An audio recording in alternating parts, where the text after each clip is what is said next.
What if I told you that one of the most memorable characters in comedy history almost never happened?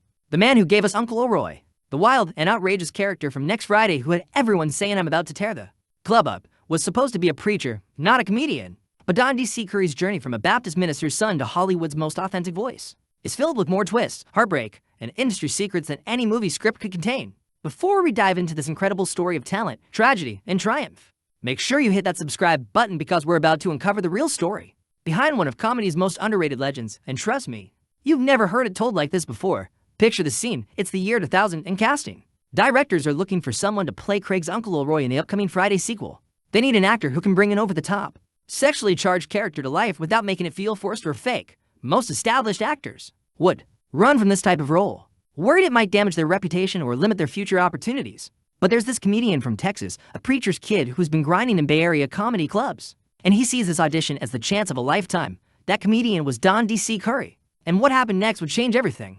But here's the part that'll blow your mind. He almost didn't get the part. The studio executives wanted someone safer, more predictable, someone who wouldn't challenge their comfort zone. They were looking for an actor who would deliver the lines as written and stay in their lane. But Ice Cube, the mastermind behind the Friday franchise, fought hard for DC because he recognized something special, an authenticity that couldn't be manufactured or taught.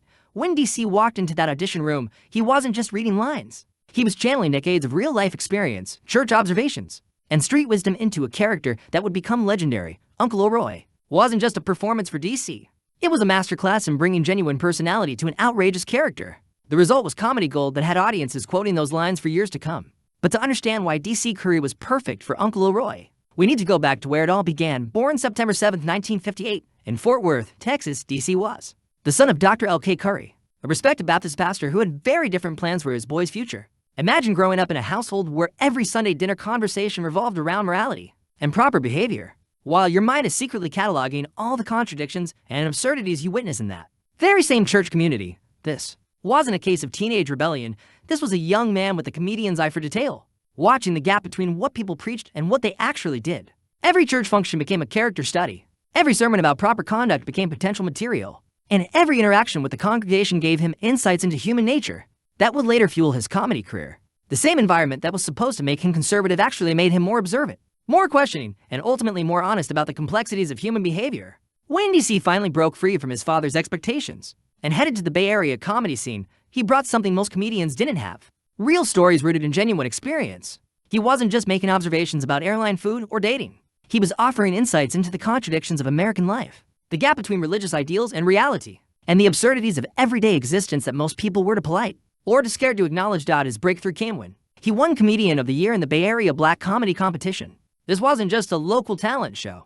This was serious recognition from industry insiders who knew talent when they saw it. Suddenly, the preacher's son who wasn't supposed to be on stage was getting calls from scouts and agents who had been watching his performances and realized they were witnessing something special.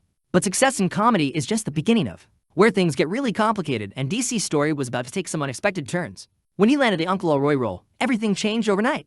The character became a cultural phenomenon, with kids imitating his walk, his voice, and his outrageous one-liners. DC had created something that transcended simple comedy. He developed a character that people genuinely loved to hate, someone so authentically outrageous that audiences couldn't look away. The money started flowing, and Friday After Next was greenlit immediately. DC went from grinding at small comedy clubs for $70 a night to getting calls from major networks, comedy specials, and endorsement deals. He was suddenly being recognized everywhere he went, and the entertainment industry was buzzing about this new comedy star who brought such authentic energy to everything he touched. But just as his career was reaching its peak, life delivered a devastating blow that would change everything. DC's mother, Dorothy Curry, passed away, and friends say he was never quite the same after that loss. This wasn't just the normal grief that comes with losing a parent. This was something deeper and more complex. The man who could make thousands of people laugh was privately falling apart, struggling with a loss that cut to his very core. Instead of pushing through the pain and capitalizing on his Hollywood momentum, DC made a choice that surprised everyone in the industry. He started turning down major roles, canceling appearances, and stepping back from the machine that was ready to make him the next big comedy star. Industry insiders began spreading rumors. Was he difficult to work with?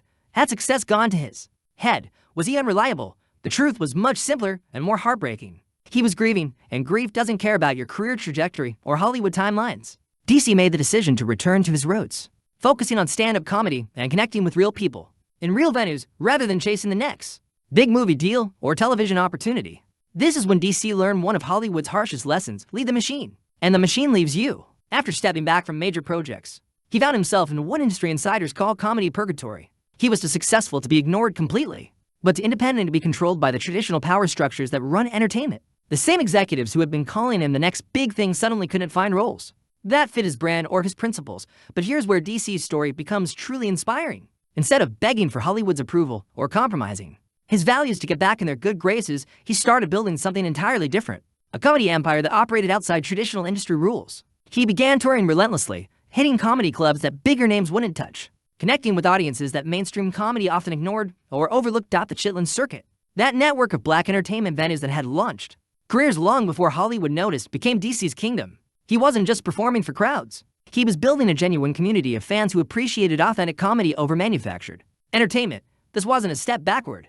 This was strategic positioning that would pay dividends for decades to come. In 2010, DC received validation from an unexpected but highly respected source. Aaron McGruder, the brilliant and controversial creator of The Boondocks, cast DC in the Color Ruckus episode. This wasn't just another voice acting gig. This was recognition from one of the most respected satirists in media that DC comedy had. Substance, intelligence, and social relevance beyond simple laughs. McGruder, who never hesitated to call out hypocrisy in any form, saw something in DC that aligned with his own fearless approach to social commentary. This led to DC's recurring role on McGruder's Black Jesus in 2014, proving that he hadn't lost his edge during his time away from mainstream Hollywood. He had actually sharpened it to a razor-fine point, while other comedians were playing it safe and avoiding controversial topics. DC was tackling religion, politics, and social issues with the same fearless approach that made Uncle Elroy unforgettable. But the real revolution was happening away from traditional cameras and studio lots. While established media companies were still trying to figure out social media, DC was already building his digital empire one authentic post at a time. His Instagram and Facebook pages became more than just promotional tools. They transformed into platforms for social commentary, direct fan engagement, and honest conversations about everything from relationships to politics to the current state of comedy itself. DC wasn't posting filtered perfection or fake inspirational quotes like so many other celebrities. Instead, he was sharing genuine thoughts from a man who had seen both sides of fame and consciously chose authenticity over image management. His post about the comedy industry, about black entertainment, about the challenges of staying relevant without selling out, weren't just funny. They were necessary voices in conversations that mainstream media often avoided. DC had evolved into something increasingly rare and modern. Entertainment, a comedian with a conscience who wasn't afraid to use his platform for more than just laughs. Today, as we move through 2025, DC Curry is busier than ever, but he's doing everything completely on his own terms. While his estimated net worth of $800,000 might not seem massive by Hollywood standards, that number doesn't tell the complete story of his success. Like other comedians his age who are thinking about retirement or coasting on past achievements, DC is actively expanding his empire, exploring new creative territories. He's currently touring constantly, with dates spanning the entire country that you can find on Ticketmaster or Vivid Seats. But these aren't desperate comeback shows or nostalgic victory laps. These are performances by an artist at the peak of his creative powers, connecting with audiences that span multiple generations, from people who remember Uncle Elroy's original impact to younger fans discovering his stand-up for the first time. DC has built a fan base that proves authentic talent is staying power. His current project, a comedy reality show called No Chit, about comedians' lives on the modern-day Chitlin Circuit, represents more than just another television opportunity. This is DC's attempt to document and preserve a piece of comedy history that mainstream media often ignores or misunderstands. He's not just creating entertainment. He's creating a historical record of a comedy tradition that has launched countless careers and sustained communities for generations. But let's address the question that many people ask when they learn about DC's incredible talent, his track record, and his devoted fan base. Why isn't he bigger? Why isn't he hosting major network shows or starring in new blockbuster movies? The uncomfortable truth reveals something important about how Hollywood really operates. The entertainment industry has always struggled with performers who refuse to play by unspoken rules, who won't kiss rings or participate in political games that have nothing to do with actual talent. DC has never pretended to be something he wasn't for the sake of broader appeal, never compromised his principles for career advancement, and never allowed industry pressure to change his authentic voice. In an era where the entertainment business argues constantly about algorithms, viral moments, and manufactured controversy, DC Curry represents something increasingly precious: genuine connection with real people through honest comedy. He's the preacher's son who was never supposed to be a comedian, yet he's outlasted most of the people who were supposed to be bigger stars. And he's accomplished this remarkable feat while staying exactly who he always was. DC's real legacy isn't just about the laughs he's provided or the memorable characters he's created. His true impact lies in proving that success in entertainment doesn't require selling your soul, that authentic audience connection matters more than industry approval, and that sometimes the best career move is trusting your instincts instead of following trends that compromise your integrity. As comedy continues evolving in ways that often prioritize quick content over lasting impact, DC Curry stands as a reminder that real talent, genuine authenticity, and honest storytelling will always find their audience. He's not just a comedian who got lucky with one memorable character. He's a master craftsman who has spent decades perfecting his art while staying true to the values that shaped him from the very beginning. That's not just comedy, that's a masterclass in building a career that means something beyond temporary fame and fleeting recognition. Don DC Curry has shown us that the most powerful performances come from the most authentic places. And sometimes the greatest success is measured not by Hollywood standards, but by the lasting connections you make with people who truly understand and appreciate what you bring to the world.